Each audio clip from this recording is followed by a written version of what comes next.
RPM planning is a way to maximize the results of your life and maximize your sense of fulfillment and joy. It's both. In order to do that, we got to change what we focus on from the question of what do I have to do to what's my outcome? What do I want? What's most important to me? What's the result I'm committed to getting? That one change will change completely how you respond in your life, because it'll change you from focusing where everyone's demanding your attention or what you're afraid of or what might give you pleasure in the moment to what's most important to you. And those, by the way, are the three things that get our focus. If we don't discipline ourselves, what gets our focus? Something we're afraid of, something that gives us pain. What's the second thing that gets our focus? If we don't pay attention. Something will give us pleasure. It's like, you know what, I'm so stressed out. Oh, that chocolate's looking good.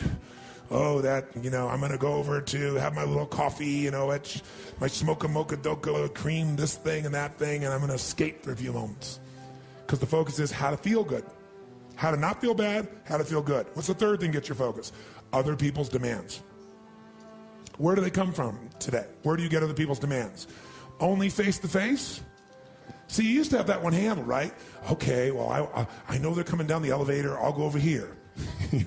I know they're going to lunch at this time. I'll come back at that time. How many ever played this game at one time in your life where it's like, I don't want to deal with this right now, so you just put yourself in a different location to avoid the stimulus of someone else's demand? How many used to do that? Say aye. Does it work anymore? No. They're instant messaging you. They're emailing you, right? They're everywhere. Right? There's triggers in every way for this to occur. Pick up the phone and call you, and where's the phone now? In your pocket. And by the way, if you're not there, they left you a voicemail. You got another job answering your voicemail. Think about it. So today, it's pretty hard to avoid the demands. It's not necessarily there are more demands. It's just that we're accessible to more demands. And if you don't know what you want, and you don't know why it's a must for you to achieve it, and you don't have a plan, I can promise you something. You're going to fit in everybody else's plan. And you're going to wonder why you're stressed. And you're going to wonder why I'm not fulfilled. What is time? How do you know when it's a long time? Or how do you know when it's a short time? It's not because it's 10 minutes or 10 hours. How many have been in 10 hours and time flew because you loved what you're doing, didn't have any sense of time whatsoever? How many have had that experience? Say aye. How many have had 10 minutes feel like 10 years you want to kill somebody to get out of the situation? So what is time? Time is emotion. Got to remember that. Time is emotion. What you're really managing is emotion. Another word for that would be meaning or fulfillment. Focus is power, but you got to take it. Take it back. Take back that power. And you got to know when you do have that focus, how to chunk it, how to group it so you're not overwhelmed. Let me show you how to make it simpler. When mass information is coming at you, you get overwhelmed. Most of us are great deletion creatures. We delete most of life. Right now, there are millions of things around you. You could be focusing on, thinking about, giving meanings to, making decisions about what to do. Millions. Right now, you could be focusing on the blood rushing through your left eardrum or the feeling of your skin against your body. But most of you delete that. You don't even think about clothing against your skin until I mention it, or your heartbeat. Most of the universe you've deleted because you go crazy if you try to think about it all. Because human beings have a limited amount they can focus on at one time. And most of your stress is because you're thinking about too many things at once. In fact, when people don't do things, it's not because they can't. It's not even because they don't want to. It's because of the way they are focusing on what I call chunking things. When people don't follow through, here's what they do. I'll give you an example. Who here believes exercise is very important, but you don't exercise regularly? Let me see a show of hands. Raise your hand. More hands than most of us want to raise our hand, right? Now, who here really focuses, or I should say exercises regularly? Raise your hand. Regularly. Okay, great. Who here does not exercise regularly even though you believe it's important? Just be truthful. Okay, great. So let's see what the difference is here. A person here who does not exercise regularly, I want you to raise your hand and I want you to tell me why you don't exercise regularly. Be truthful. Okay? Yes, sir. I don't have the time. Now, is that true? He even knows it's not true. He's going to answer you first. No. But it feels like he doesn't have the time because time is emotion. And he's got so many other things he is focused on getting results in that adding this to the list seems like a lot, right? And the other things are very important to him, like his business. I don't have the time. He has the time. What's the real reason he doesn't do it? Because of the way he thinks about exercise. When he focuses on what it would take to exercise, he does it very differently than someone who follows through.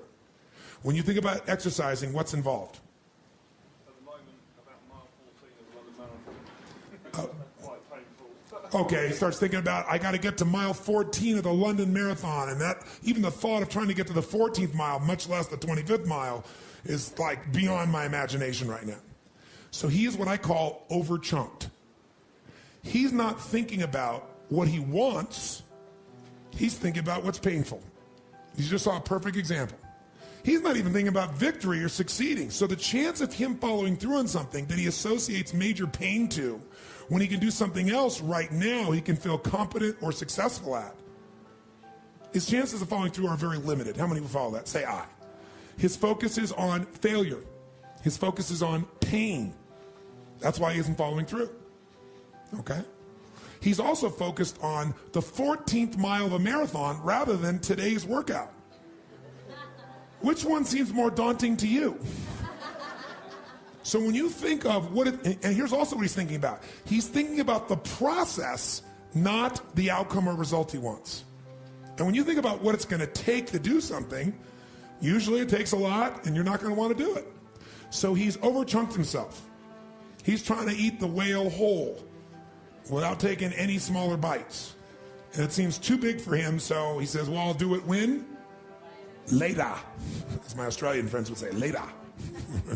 Right? And of course, the problem with doing it tomorrow is when you get to tomorrow, tomorrow is today, and tomorrow never comes. So, and you keep promising yourself. By the way, what does this do to you emotionally when you keep breaking your own promises with yourself? Or you keep failing to do things that you know are important? Does it increase your level of certainty and confidence? No. What it does is it erodes it. And when you erode confidence in one area, believe it or not, it affects the other areas too. Do you believe me on that? Don't believe me. What about your own life experience? Maybe not one area, but it starts to be multiple areas. It sure does.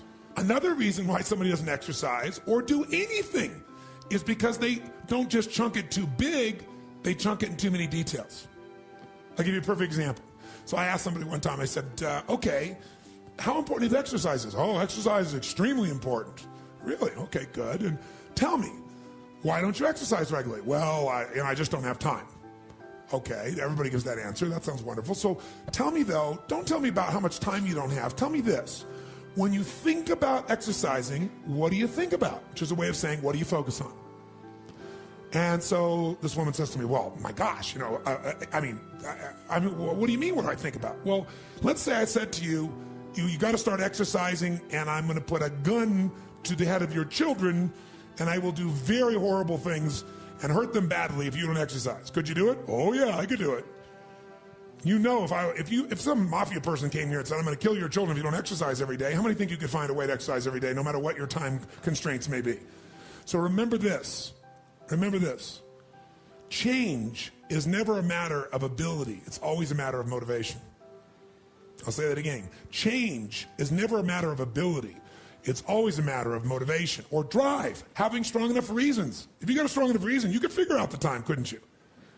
So the biggest part of life and time management is knowing what you want and having enough reasons to follow through.